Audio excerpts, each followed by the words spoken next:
Y queremos pedirte ahora humildemente, Señor, que nos ayudes a exponer tu palabra y que sea de bendición para todos y cada uno de nosotros, Dios mío.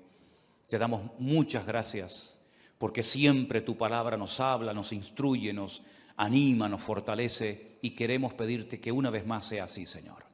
Ponemos este tiempo en tus manos, en el nombre de tu amado Hijo Jesús. Amén y amén. Gloria al Señor. Yo quiero llevarles, en primer lugar, aunque vamos a leer otros textos a lo largo del mensaje, primeramente vamos a ir a la carta de Santiago.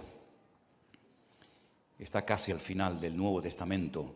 Es una carta muy bonita, donde él habla muy claramente todos y cada uno de los temas que él trata.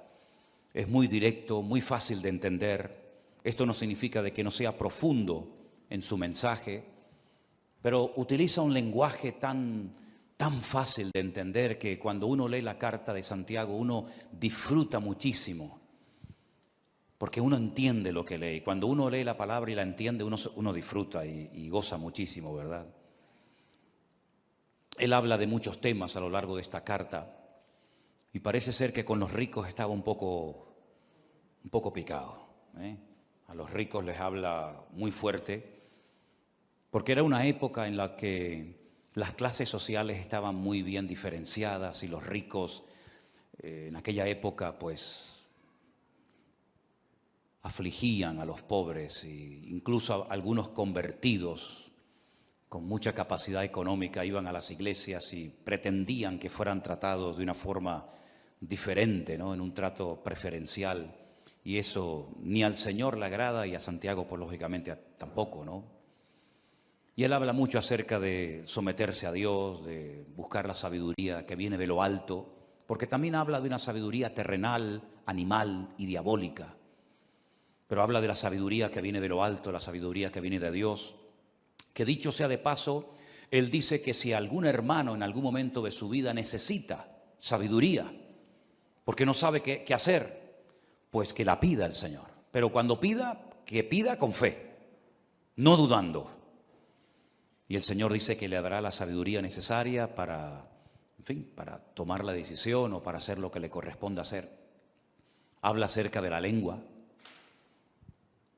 habla acerca de la importancia de las obras, en fin, toca muchos temas. Y en cierto sentido, alguien ha dicho, o algunos comentaristas han dicho, que tiene un estilo parecido a los proverbios del Antiguo Testamento, porque salta de un versículo a otro, tocando un tema, tocando otro tema, y a veces parece como que pierde el hilo, pero luego lo retoma.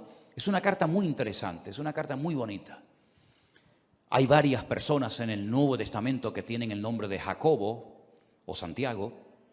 El Señor Jesucristo tenía un hermano que se llamaba Santiago. Estaban Santiago los hijos de Zebedeo, estaban Santiago los hijos de Alfeo.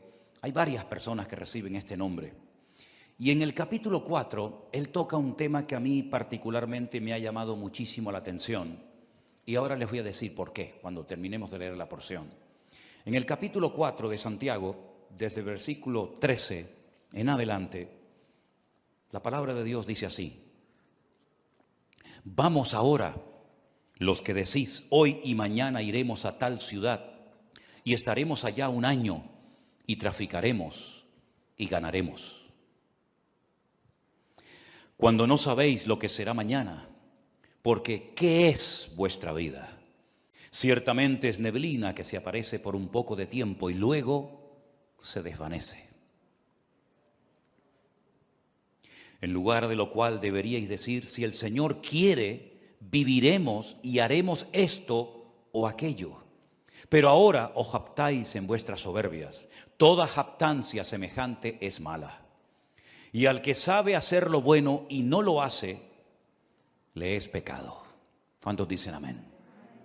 Si algo creo que todos hemos aprendido en este último año, es que eso de hacer planes a largo plazo, como que ya no va. Ya todo es a corto plazo. Hemos visto que el mundo cambia de un día para otro con una rapidez tremenda. Hemos visto cómo la economía, las familias, las naciones, todo cambia con una rapidez tan brutal que eso, ya digo, de hacer planes a largo plazo, pues como que ya no va con nosotros. En aquellos tiempos de la Biblia en los que se escribió esta carta, el Imperio Romano no paraba de conquistar nuevas tierras. Y cuando conquistaba nuevos territorios, Roma tenía la costumbre de levantar nuevas ciudades y de invitar a la gente alrededor o de otras naciones a que fueran a vivir a esas ciudades. Y muchos judíos iban, porque el Señor les dio a ellos la capacidad de hacer negocios y de ganar dinero. Y muchos judíos iban a esas ciudades recién inauguradas para empezar una vida nueva.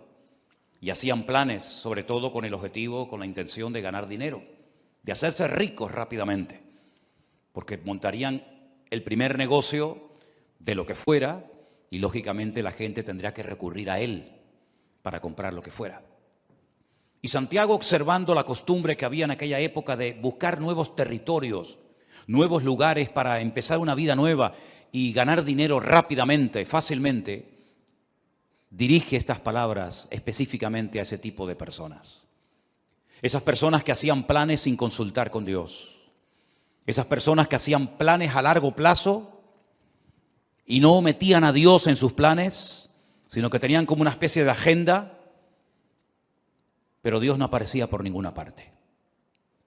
Y hay una clarísima advertencia para nosotros los creyentes hoy en día acerca de no hacer planes a largo plazo, porque es perder el tiempo y sobre todo cuando no consultamos con Dios podemos correr graves peligros. ¿Qué es la vida? Es el título del mensaje de hoy. Santiago dice que la vida es como una neblina que aparece por un poco de tiempo y cuando te das cuenta se ha desvanecido y se ha ido para siempre. La semana pasada fui a un tanatorio a darle la despedida a un hermano mucho más joven que yo, que tuvimos la oportunidad de conocerlo con 14 años y llevarlo a los pies de Cristo, y por un tumor que tenía en su cabeza, pues ya en este momento no está entre nosotros, sino que está en la presencia del Señor. Y algunos de ustedes lo conocieron, porque durante algún tiempo fue el batería de esta congregación, de esta iglesia, nuestro hermano Santi, que partía a la presencia del Señor la semana pasada. Y uno dice, Señor, una persona joven, una persona tan noble, ya no está entre nosotros, ¿verdad? La última vez que lo vi, me lo encontré en un centro comercial junto con su esposa. Nos saludamos y me pidió allí en el pasillo de ese centro comercial que orara por él. Y esa fue la última vez que lo vi. Y la próxima vez cuando supe algo de él es que ya no estaba entre nosotros. Y uno se queda como sorprendido, ¿verdad? Lo rápido que le pasó la vida a este hermano. Pero esta semana, una hermana desde Bélgica, un matrimonio precioso con su niño, que han viajado en varias ocasiones con nosotros a Israel, me mandaba un WhatsApp pidiéndome oración por su marido, que necesitaba urgentemente un milagro en su vida. Lo llamé, él está en el hospital, o estaba en el hospital, hicimos una videollamada, nos vimos y le han diagnosticado un cáncer y le han dado 3 meses de vida. Un hermano que fue al médico, se encontraba mal y el médico le dijo, esto es lo que tienes y no hay nada que hacer. Y pensando en todo esto, leyendo estos versículos, yo decía, Señor, hacer planes hoy en día a largo plazo, ¿para qué sirve? Si capaz que hoy es el último culto que estamos aquí. ¿Quién sabe lo que nos depara la vida? ¿Quién sabe cuánto tiempo nos queda? ¿Quién sabe si algunos de los que están aquí tal vez no llegaremos a fin de año? Solamente Dios lo sabe. Él es el que da la vida y el que la quita cuando quiere y como quiere. Y muchas veces observo a creyentes cómo oran.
Cómo organizan su vida. Y me doy cuenta de que sin darnos cuenta podemos caer en el error de hacer planes y proyectos y llenar la agenda con actividades.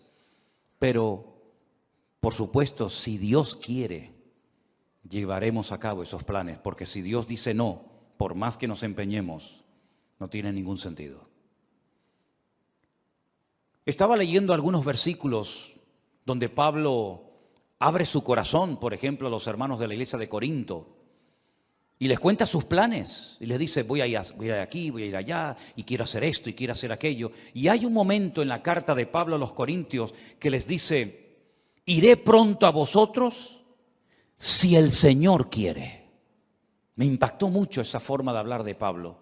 Yo iré pronto a vosotros, pero siempre y cuando el Señor quiera. Primera de Corintios 4:19. Más adelante en la misma carta dice, porque no quiero veros ahora de paso, pues espero estar con vosotros algún tiempo, si el Señor lo permite. Primera de Corintios 16:7.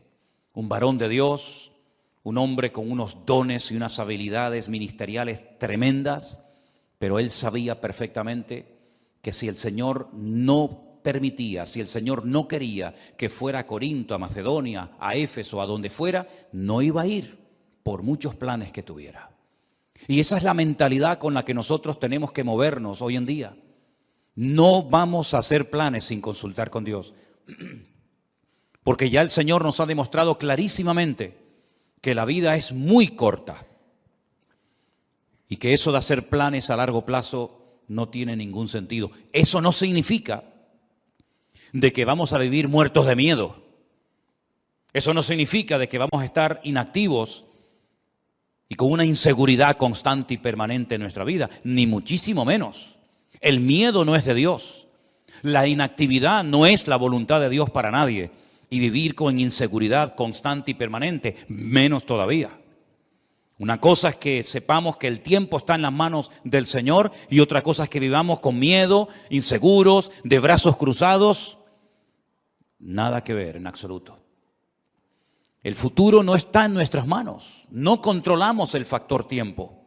¿Saben ustedes, hermanos, que hay 533 versículos en la Biblia que hablan acerca de la importancia del tiempo? 533 versículos. Y hay un capítulo casi entero, que es el famoso capítulo 3 del libro de Eclesiastés, donde en 29 ocasiones diferentes Salomón utiliza la palabra et, que es la palabra tiempo. Y él dice que en la vida tenemos que mentalizarnos, estar preparados y reconocer que en la vida hay tiempo prácticamente para todo. Tiempo para morir, tiempo para vivir, para morir, tiempo para sembrar, tiempo para cosechar, tiempo para reír y pasarlo bien y tiempo también para llorar. Y él habla en 29 ocasiones de distintas circunstancias o situaciones en la vida en las que nos vamos a encontrar, porque prácticamente tendremos tiempo para todo. Me llama mucho la atención que Pablo le da mucha importancia al factor del tiempo y llega a decir, aprovechar bien el tiempo, porque los días son malos. También Salomón en esos proverbios, tantos que escribió, hay uno que aprendí hace muchos años que es el 27:1, que dice, no os jactéis del día de mañana, porque no sabes qué traerá de sí el día. No te jactes, como diciendo, bueno, yo controlo el presente, el mañana y el pasado mañana. No te jactes, no hables así, porque tú no sabes lo que va a traer el mañana. El mismo Señor Jesucristo nos enseñó en el Sermón del Monte que no tenemos que estar afanados ni preocupados por el día de mañana, sino que basta a cada día su propio afán. ¿Cuántos dicen amén? Estamos viviendo estos días con mucha expectativa y viendo a ver qué es lo que termina de suceder en este país de Kabul, de Afganistán, cuya capital es Kabul, ¿verdad? Donde hay una especie de calma tensa. Cualquier cosa puede ocurrir en cualquier momento. Fíjense la cantidad de miles y de miles de personas que están desesperadas, tratando de salir como sea de ese infierno. Y creo que fue ayer o antes de ayer, un terrorista suicida se metió en medio de esa multitud y se explotó y murieron 170 personas. Personas que jamás en la vida se les hubiera ocurrido que estando en aquel lugar esperando un avión, una salida, ese iba a ser el último día de su vida. Incluso algunos soldados que estaban ya a punto de salir para su país también perdieron la vida. No somos dueños de la vida. No somos dueños del mañana. Y por eso cada uno de nosotros tenemos que partir de la base de que lo que tengamos que hacer, hágalo pronto, antes de que sea demasiado tarde.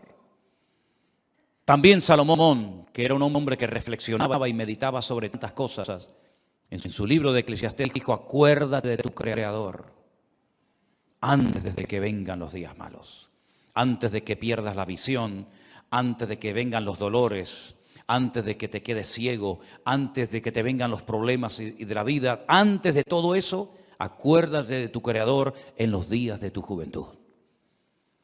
Tenemos al Señor presente en nuestros planes y en nuestros proyectos. Una vez escuché una entrevista que le hacían a un famoso cantante, donde decía que tenía su agenda llena para los próximos 5 o 6 años, si no recuerdo mal. Tener la agenda llena para los próximos 5 o 6 años. Y después vino el COVID y todo eso y seguramente su agenda la tuvo que tirar a la basura. Yo no sé si tú llevas una agenda y unos planes y unos proyectos y unos sueños, pero como no metas al Señor en esos sueños, planes y proyectos, ¿quién te asegura a ti de que vas a poder cumplir con todos tus sueños y con todos tus objetivos? Por eso siempre le digo a la gente, ¿has orado y has consultado con Dios lo que has decidido hacer? ¿O simplemente te has limitado a informar a tus padres, informar a la iglesia, informar a Dios de lo que tú ya en tu corazón has decidido hacer? Esa es una mala costumbre. Por eso Santiago dice que el que sabe hacer lo bueno y no lo hace, está pecando. Y pecamos cuando informamos a Dios de los planes que ya hemos decidido llevar a cabo. Esa no es la actitud de un cristiano maduro. La actitud de un cristiano maduro que quiere agradar a Dios tiene que ser, Señor, esta es tu voluntad. ¿Quieres que haga esto? ¿Quieres que me dedique a esto? ¿Quieres que me quede aquí? ¿Quieres que me vaya para allá? En otras palabras, Señor, no quiero forzar circunstancias. No quiero que respaldes mis planes si no coinciden con tus planes. Que no se haga nunca nuestra voluntad, sino la de Dios en nuestras vidas. ¿Cuántos dicen amén? La vida se pasa volando. Curiosamente, el otro día Miriam estaba así como un poco mosqueada porque no le hace gracia cumplir 25 años. ¡Oh, qué tragedia! 25 años. Qué tremendo, ¿no? Si nos miramos a nosotros mismos, por lo menos en mi caso, no sé en el vuestro, a mí la vida se me ha pasado volando. Ni me he enterado, pero aquí estoy, aquí he llegado. Pero tal vez por la actividad, tal vez porque hemos estado siempre metidos en las cosas del Señor y no hemos tenido prácticamente tiempo para aburrirnos. La vida pasa tan rápidamente que ahora te paras y dices, Señor, me queda menos de lo que ya he vivido. Incluso en el ministerio, a menos que Dios te dé una fuerza de un toro Lógicamente, siempre le queda a uno menos vida de la que ya ha vivido cuando uno llega a ciertas edades, ¿verdad? Por eso, qué importante ahora más que nunca, y sobre todo los jóvenes, los que todavía teóricamente tenéis muchos años por delante, que se acostumbren a consultar con el Señor todos los pasos que queréis dar. Porque nadie de nosotros está vacunado en contra de errores, en contra de equivocarnos, sino más bien todo lo contrario. Yo recuerdo pasajes en la Biblia que me han hecho reflexionar mucho, como por ejemplo un día cuando el rey David le comenta al profeta Natán que tiene en su corazón el plan, el proyecto, la idea de construirle una casa a Dios, un templo. Y llega el profeta Natán y le dice: haz todo lo que pongas, lo que sientas en tu corazón, porque Dios está contigo. Y al día siguiente tiene que llegar y decirle: Dios te dice que tú no puedes construir ese templo, sino tu hijo lo hará. ¿Qué había de malo en construir una casa, un templo a Dios? Nada. Pero los planes de Dios no eran que David fuera el que construyera el templo, sino su hijo. Para él su sueño en la vida era construirle un templo al Señor. Además, ya estaban todos los enemigos prácticamente sometidos, derrotados. Todos pagaban impuestos. Había paz en el país, todas las fronteras estaban bien seguras. Era el momento idóneo para comenzar a construir ese templo. Pero el Señor dijo no. Y él se murió con ese anhelo en su corazón de construir esa casa, ese templo al Señor. Pero le preparó todo para que su hijo Salomón lo hiciera. Así son las cosas del Señor. Unos siembran, otros cosechan, unos preparan todos los materiales para la construcción del templo, otros lo construyen. Cada uno de nosotros tenemos que consultarle al Señor si lo que estamos haciendo con la única vida que tendremos, que es esta, porque con la otra vida no contamos, en el sentido de que allí no vamos a mandar nosotros, pero con la única vida que nosotros podemos tener un mínimo de voluntad, tenemos que acostumbrarnos a someter todo absolutamente a Dios, para no perder el tiempo, para no encariñarnos, para no entusiasmarnos con cosas, con planes, con lugares, con personas que al fin y al cabo no entraban dentro de los planes de Dios. ¿Qué sentido tiene invertir mi vida, mi tiempo, mi energía, mis dones, mi juventud en algo para lo cual yo no nací, en algo que Dios no dispuso para mi vida? ¿Qué sentido tiene? Ninguno. Haber perdido mi tiempo, haber perdido mi vida en cosas que no eran de la voluntad de Dios. Sí, habrás ganado mucho dinero, pero dice la Biblia que un hombre, y si ustedes han prestado atención a la lectura esta tarde, fue muy interesante la parábola que el Señor contó. Un hombre que fue prosperado en sus negocios, un hombre que decidió ampliar sus graneros, porque había producido tanto su herencia, había producido tanto su negocio, que dijo: bueno, voy a derrumbarlo todo y voy a construir graneros más grandes. Los derribaré, edificaré mayores, guardaré mis frutos, guardaré todos mis tesoros, todo mi patrimonio. Y cometió una gravísima equivocación. Le habló a su alma, le habló a sí mismo y dijo: alma, muchos bienes tienes guardados para muchos años, repósate, come, bebe y regocíjate.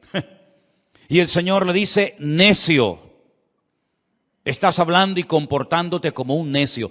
Tendrás dinero, tendrás mucho patrimonio, tendrás muchas cosas, pero eres un necio. Porque la forma como hablas delata tu inmadurez. La forma como hablas no es de un hombre sabio. ¿Cómo le vas a decir a tu alma que todo lo que has acumulado es para que ahora reposes, comas, bebes y disfrutas de la vida? Si esta noche vienen a buscarte, a pedirte tu alma, ¿qué harás con todas tus riquezas? No te van a servir absolutamente de nada. Absolutamente de nada. Dice: así es el que hace para sí tesoro, pero no es rico para con Dios. ¿Estás atesorando en Dios o estás atesorando para este mundo pasajero y efímero, que es como neblina que pasa rápidamente? Cuando uno observa a las personas del Antiguo Testamento, sobre todo al principio en el libro del Génesis, la cantidad de años que vivían, llegando a edades tremendas, como por ejemplo la del famoso Matusalén, que parece que no se moría nunca, ¿verdad? 100, 200, 300, 400, una barbaridad de años. Pero al final, por muchos años que vivieron, todos y cada uno de ellos murieron. y partieron a la presencia de Dios. Y por muchos años que podamos vivir en este mundo, tarde o temprano tendremos que reconocer que en este mundo estábamos de paso. Tuvimos el privilegio de haber conocido a Cristo y de haber aceptado a Cristo como nuestro Señor y Salvador personal, de haber entendido el Evangelio. Pero no solamente eso es importante, sino una vez que yo me he convertido, lo cual no es fruto de la casualidad, sino del plan de Dios para mi vida, como aquel sabio hombre, tenemos que decirle al Señor, y ahora que soy salvo, ahora que he entendido el Evangelio, cuando hay millones y millones de personas en el mundo que no saben ni quién eres, jamás en la vida han tenido una Biblia en la mano, y yo dentro de toda esa multitud enorme de personas te he conocido, he entendido la palabra, tengo la Biblia conmigo cada día, ahora ¿qué quieres que yo haga? Porque sería absurdo y necio por nuestra parte pensar que me he convertido para nada. Simplemente para no irme al infierno, simplemente para ir a la presencia del Señor. Y el tiempo desde que me convertí hasta que vaya a la presencia del Señor, ¿qué hago? Puede ser que en algunos casos algunos tienen que seguir haciendo y dedicándose a lo que hicieron antes de convertirse, no digo que no. Pero por ejemplo el apóstol Pablo o Saulo de Tarso, recién convertido, tuvo el valor de preguntarle al Señor, ¿qué quieres que haga? Porque teóricamente, lo humanamente, lo lógico hubiera sido volver a Jerusalén, contarle a los que te enviaron que tuviste una experiencia que te cambió la vida y seguir con tu tradición, con tu ley, con tu mundo de rabino, etcétera, etcétera.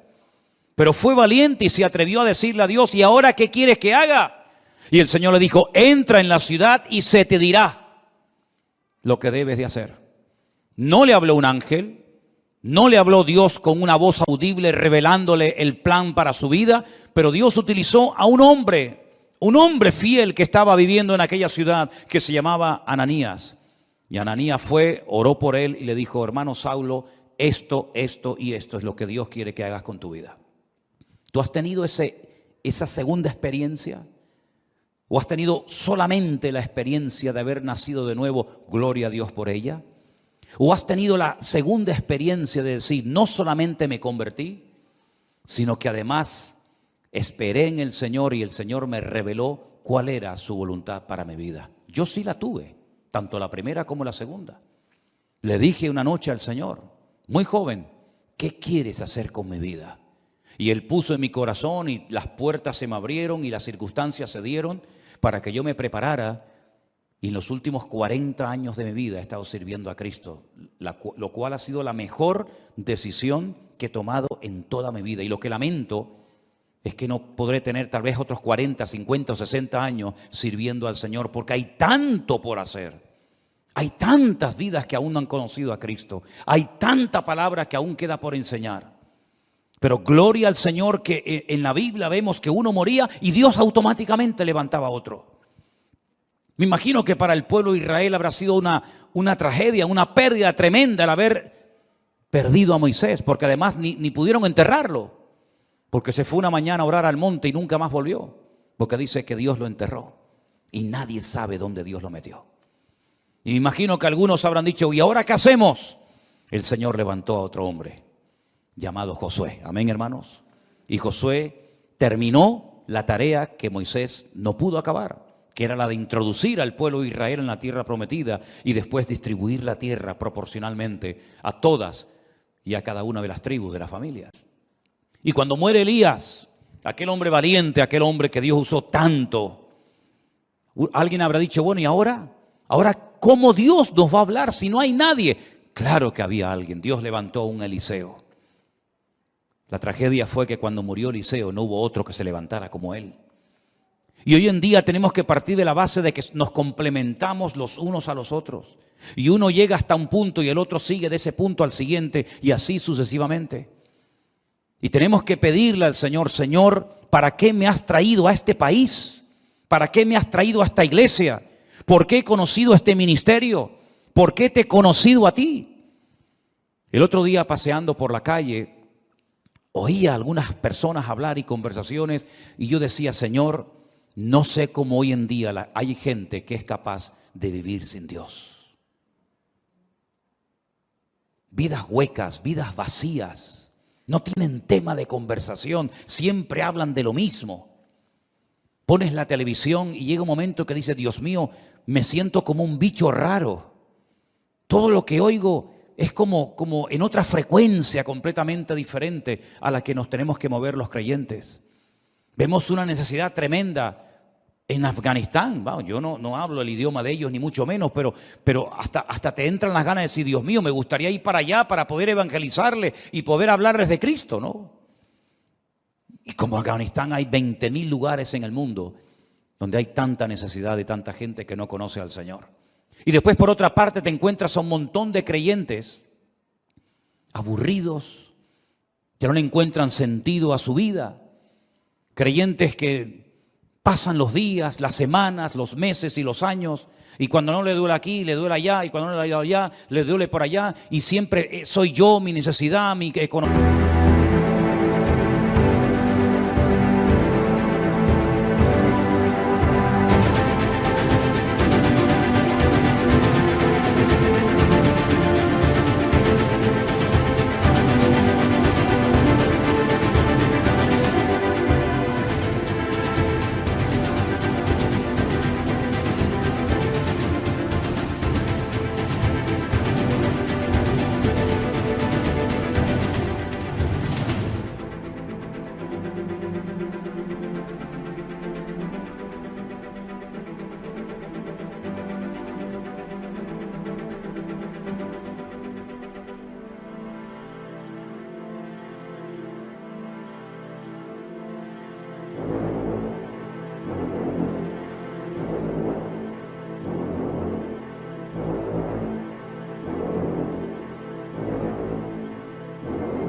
Mi dolor, mi artrosis, mi artritis, mi no sé qué. Y yo digo, pero Dios mío, ¿cuándo nos vamos a dar cuenta de que no estamos en esta vida para perder el tiempo? Sino que estamos en esta vida para cumplir con el propósito por el cual tú permitiste que yo naciera y volviera a nacer de nuevo al conocerte a ti. ¿Qué es la vida? Neblina, lo dice bien claramente la palabra de Dios. Es una neblina. Cuando te das cuenta, llegas a los 25, a los 30, a los 40, a los 50, a los 60, a los 70, a los 80, y vamos a parar ahí. Y uno dice, ¿y qué son 80 años? ¿Qué son 90 años? Me acuerdo un día fui a ver a mi abuelo en los últimos días ya de vida que le quedaban. 106 años tenía en ese momento cuando hablé con él, y se me queda mirando y me dice, ¿y yo por qué vivo tanto? ¿Por qué vivo tanto? No me muero nunca, me dice. He enterrado a todos mis amigos, he enterrado a montones de gente. Y se cumplió aquello que decía mi padre, el viejo, el abuelo nos va a enterrar a todos, porque todos se morían menos él. Pero al final murió, se le acabó la pila. Y uno dice, madre mía, 106 años. ¿Y qué son 106 años? No es nada, es neblina que pasó. Duró un poco más la neblina ese día, pero al final la neblina terminó también disolviéndose. Hay un versículo en la Biblia, en el libro de Eclesiastés, vengan conmigo por favor al capítulo 3, muy interesante, donde Salomón, reflexionando acerca de lo que es la vida, las distintas circunstancias, momentos y experiencias que vamos a tener, él dice lo siguiente: ¿qué provecho tiene el que trabaja de aquello en que se afana? Eclesiastés 3:9. ¿Qué provecho tiene? ¿Cuál es el objetivo? ¿Cuál es la finalidad de aquello en lo que me afano? Dice Salomón, yo he visto el trabajo que Dios ha dado a los hijos de los hombres para que se ocupen de él. Todo lo hizo hermoso en su tiempo y ha puesto eternidad en el corazón de ellos, sin que alcance el hombre a entender la obra que ha hecho Dios desde el principio hasta el fin. Yo he conocido que no hay para ellos cosa mejor que alegrarse y hacer bien en su vida. Y también que es don de Dios que todo hombre coma y bebe y goce el bien de toda su labor. He entendido que todo lo que Dios hace será perpetuo. Sobre aquello no se añadirá ni de ello se disminuirá, y lo hace Dios para que delante de él teman los hombres. Aquello que fue, ya es, y lo que ha de ser fue ya, y Dios restaura lo que pasó. Es como un círculo, ¿verdad? Unos van, unos vienen, unos mueren, unos nacen. Pero las lecciones que el Señor ha grabado a fuego en nuestros corazones en este último año, creo que no tenemos que olvidarlas nunca en la vida. Dios nos está dando oportunidades hoy en día más que nunca para que podamos hacer lo más importante que podemos hacer, que es servir a Dios, servir a su obra y dar la vida en rescate por muchos. ¿Cuántos dicen amén? Nadie de los que están aquí en esta tarde que ha conocido el Evangelio tiene por qué sentirse inútil, que no sirve para nada, que no está capacitado, que no sabe. Déjense de excusas, hermanos. Todos y cada uno de los que estamos aquí hemos sido llamados específicamente por el Señor. Primero para que le conociéramos a Él.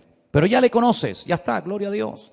Ahora cada día nos esforzamos, leemos la palabra, estudiamos, oramos, nos congregamos. Eso es normal en la vida de cualquier creyente, el crecimiento, el desarrollo, la madurez, ¿verdad? Pero la actividad propia de cada miembro es insustituible. Nadie puede ocupar tu lugar en el cuerpo, porque cada uno de nosotros tenemos una función que cumplir. Y la Biblia dice que una iglesia sana es cuando cada miembro reconoce para qué está en ese cuerpo, cuál es su función y cuál no es su función. A veces veo gente que se quiere dedicar a lo que Dios no lo ha capacitado, en vez de dedicarse y ocuparse a lo que Dios sí le ha capacitado. No tienen que imitar a nadie, no tienen que frustrarse diciendo, a mí me gustaría cantar o predicar o hacer o ser como aquella otra persona. No, porque no es así como tenemos que movernos en el reino. Tenemos que decirle al Señor, Señor, ¿cuál es mi función? Y dice la Biblia que hay miembros en el cuerpo que parece que no sirven para nada, pero a la hora de la verdad son a veces los más necesarios. Y hoy en día necesitamos un ejército de hombres y mujeres que pasen tiempo orando a Dios. Hay tantas necesidades.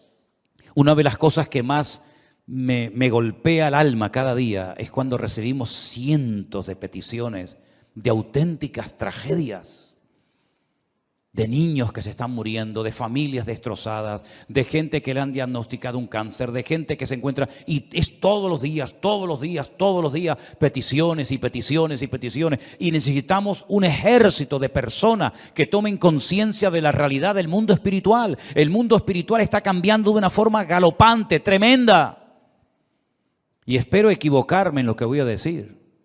El tiempo lo dirá. Pero probablemente cambios aún más brutales, más bruscos que los que hemos experimentado en este último año están en el horizonte. Desde hace años, simplemente para ponerles un pequeño ejemplo, desde hace años Israel viene advirtiendo al mundo del peligro de que una nación árabe se haga con armas atómicas. No hay ninguna nación árabe hoy en día en el mundo que disponga de armamento nuclear, ninguna. Pero hay una que Israel viene años diciendo están preparándose para tener su armamento nuclear, y me refiero concretamente a Irán, la antigua Persia. El Estado Mayor del Ejército de Israel acaba de anunciar hace unos días algo que muchas veces no aparece en los medios de comunicación, que en menos de 2 meses se calcula que Irán ya puede tener su armamento nuclear preparado y dispuesto. ¿No les ha sorprendido la velocidad y lo rápido con lo que están saliendo los soldados norteamericanos, por ejemplo, de Afganistán, donde han estado 20 años? ¿Por qué tanta prisa? ¿Por qué tanto apuro? Parece que hay que salir ya. ¿No lo podían haber hecho hace años de una forma más escalonada, mejor organizada? ¿Por qué tanto a prisa? Porque Estados Unidos no puede permitirse el lujo de tener a 400,000 soldados en un país haciendo prácticamente nada, sabiendo lo que se viene encima. Israel se está preparando para atacar Irán. No puede esperar que Irán le ataque, porque si Irán le ataca, lo destruye. Israel tiene que pegar primero para no ser destruida. Si en los próximos meses, como se comenta, Israel decide atacar Irán, porque sabe que le queda poco tiempo, menos de 2 meses, para decir vamos a por ellos, el mundo va a cambiar completamente. Por eso cuando veo a creyentes hablando de vanidades, de modas, de cosas ridículas y absurdas, yo digo, pero no son conscientes de la que se nos viene encima. Si este hecho, que espero que se dilate en el tiempo, se va a llevar a cabo en los próximos meses, nuestra vida va a cambiar para siempre. Y puede ser el inicio perfectamente de una tercera guerra mundial, donde se van a utilizar una serie de armas que no se han utilizado jamás, y donde los bloques bien posicionados, los chinos, los rusos, los árabes, Occidente, Oriente, ya cada uno sabe dónde colocarse y qué fichas mover en el tablero. Por eso lo que tengamos que hacer, queridos hermanos, vamos a hacerlo pronto, porque el tiempo se acorta y no hay tiempo que perder. Y la palabra del Señor nos enseña que Cristo viene pronto, pero antes de que el Señor venga, dará un tiempo de gracia para que el hombre conozca el Evangelio. Pero dice, ¿cómo creerán si no hay quien les predique? No tenemos que decir que no ha habido personas que se han convertido, vamos a decir, entre comillas, solas. Sí, hay algún caso por ahí, sí. Alguna persona que se compra una Biblia, que viene a una iglesia, sí, pero son los menos. El sistema de Dios es que la iglesia se ponga las pilas y predique el Evangelio a tiempo y fuera de tiempo. Y la Biblia dice que antes de la venida del Señor habrán una serie de señales que ya se están dando y que probablemente muchos de nosotros las veamos y por lo tanto ya no hay tiempo que perder. Sé sabio con la utilización de tus recursos económicos. Sé sabio con tu tiempo. Organízate de tal manera de que tengas tiempo para estudiar las profecías, para prepararte, para servir al Señor. Y mira, y cualquiera, sea pastor o no sea pastor, lleves un año, lleves poco tiempo, cualquiera puede ir a una librería cristiana y comprar 100, 200 Nuevos Testamentos, Biblias, y salir por el barrio un día y regalárselas a esos jóvenes que están ahí en la calle, o al señor que está en el bar que saludas todos los días. Cualquiera de nosotros puede acercarse a una persona y decirle, oye, mira, quiero regalarte algo que te va a venir muy bien, un libro, una Biblia, un Nuevo Testamento, invitarlo un día al culto, darle una tarjeta, que hay cientos de tarjetas todavía por ahí sin repartir, donde aparece la página web de la iglesia, los canales de Facebook y de YouTube, para que puedan escuchar la palabra de Dios. ¿Sabes cuántas miles? Y ya puedo hablar de miles, ¿Sabes cuántas miles de personas viendo las redes sociales se han reconciliado con el Señor y han conocido a Cristo como su Señor y Salvador personal en este último año? Es incontable el número. Es incontable. Me decía uno de los colaboradores que tenemos en Centroamérica, en Costa Rica, y dice, pastor, es imposible controlar esto, perdimos el control. Ya ni siquiera los grupos de WhatsApp nos sirven, porque ya hemos llegado a un límite en el que ya ahora tenemos que comenzar a meter a la gente en otros sistemas, porque ya el WhatsApp se nos ha quedado corto. Cientos y cientos y cientos y cientos, miles de personas. Me decía Priscila el otro día, que es una de las que atiende los correos, un promedio de 100 y pico correos cada día, ¿sí o no? Necesidades, peticiones, vengan para aquí, queremos bautizarnos, queremos casarnos, queremos abrir una iglesia, queremos que nos visiten todos los días, todos los días, todos los días.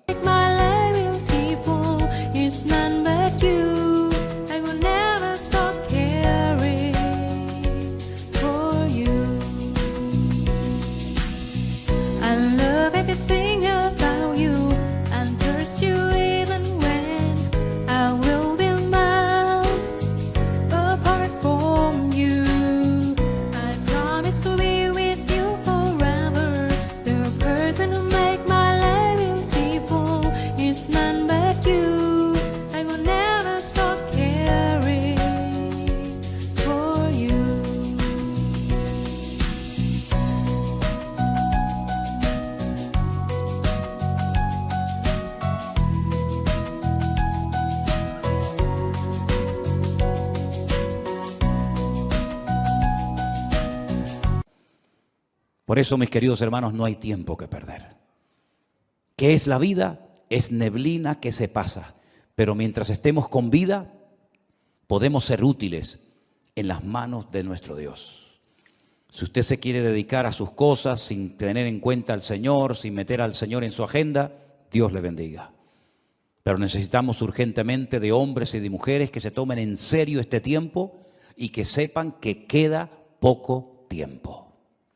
Ya sé que es como un tópico, ¿no? La iglesia viene diciendo, los predicadores, los pastores, venimos diciendo hace años que queda poco tiempo, pero hermanos, hay que ser ciego, hay que ser una piedra para no darse cuenta de que nuestro mundo se está cayendo a pedazos. Cualquier momento que pongas la televisión te das cuenta de que el mundo está perdido. Sodoma y Gomorra. Sodoma y Gomorra está por todas partes. Las presiones, las tentaciones, la manipulación, etcétera, etcétera, que está viendo en nuestro tiempo, jamás en la historia lo habíamos vivido. De hecho, hasta la gente, si se han dado cuenta, hasta la gente ha cambiado. Yo hablo con gente prácticamente cada día y noto que la gente ha cambiado. Antes podías dialogar, hasta discutir de religión, discutir de Dios, discutir de Biblia, pero están como cauterizados, como robotizados. Ni sienten ni padecen. Antes discutías que si los católicos, que si los evangélicos, que si la Virgen, que si los santos. Hoy en día la gente está con una frialdad tan espectacular que ya no es como antaño, que el tema religioso, entre comillas, era una novedad. Hoy en día, ¿quién habla de Dios? ¿Quién habla de Biblia? Prácticamente nada. Es una de las señales de los últimos tiempos, la frialdad del mundo hacia Dios, pero que no sea la característica de la iglesia hoy en día para nosotros, porque la Biblia dice que el amor de muchos, también en los últimos tiempos, se enfriaría, mas el que persevere hasta el fin, ese será salvo. Y yo quiero ser de los que perseveran hasta el fin, para que ninguno me quite la corona que el Señor tiene preparada para mi cabeza. ¿Cuántos dicen amén? Cierra tus ojos ahí donde estás. ¿Qué es la vida? Es neblina que aparece y se desvanece rápidamente. Pon tu vida en las manos del Señor. Pon tu vida, tus recursos, tu juventud en las manos de Dios. Y te vas a dar cuenta de que no hay tiempo ni para estar desanimado, ni para estar triste, ni siquiera ni para pecar. No hay nada mejor que estar activo en las cosas del Señor. Si tu cabeza está todo el día pensando en lo material, todo el día pensando en lo económico, tienes un grave problema, querido hermano y hermana. Tienes un gravísimo problema. Si lo material te absorbe, si lo material te quita el sueño, si lo material te preocupa, quiere decir que no estás ocupado en las cosas del reino. Porque cuando uno está ocupado en las cosas del Señor, no está preocupado por nada ni por nadie. Y los tiempos en los cuales el Señor ha decidido que tú y yo vivamos son tiempos diferentes, muy parecidos a los tiempos de Noé, de violencia por todas partes, donde padres matan a sus hijos, donde se oyen pecados terribles,